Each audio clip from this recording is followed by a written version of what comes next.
السلام علیکم ورحمۃ اللہ وبرکاتہ۔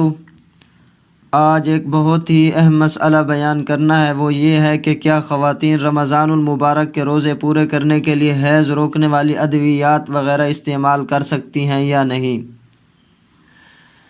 جس کے ذریعے سے وہ اپنی ماہواری کو روکنے کی کوشش کریں، تو شرعاً اس کا کیا حکم ہے؟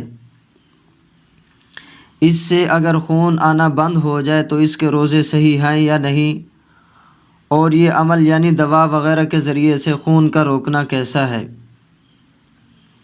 تو اس کا جواب یہ ہے کہ حیض کا خون بند کرنے کے لیے دوا وغیرہ کے استعمال کرنا ناجائز تو نہیں ہے،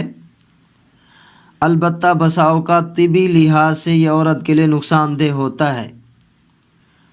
اور اس سے ماہواری کے ایام میں بے قاعدگی بھی ہو جاتی ہے، جس سے بہت سے مسائل جنم لیتے ہیں، جبکہ اللہ تعالیٰ نے اسے ان ایام میں معذور رکھا ہے۔ ان دنوں میں نماز روزہ ادا نہ کرنے پر کوئی مواخذہ نہیں ہے، نماز معاف ہے اور روزوں کی قضا دیگر ایام میں کرنی ہوتی ہے، اور اس طرح کرنے سے عورت کے اجر میں کوئی کمی نہیں ہوتی، لہٰذا ایسی مشقت اٹھانے اور تکلف کی ضرورت نہیں ہے۔ عورت کو چاہیے کہ رمضان میں مخصوص ایام کے دوران روزے چھوڑ دے اور باقی کے دنوں میں ان روزوں کی قضا کر لے۔ البتہ اگر کسی عورت نے حیض آنے سے پہلے دوا کھائی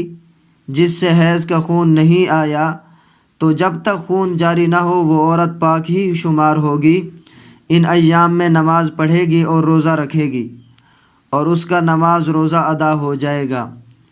واللہ تعالی اعلم بالصواب۔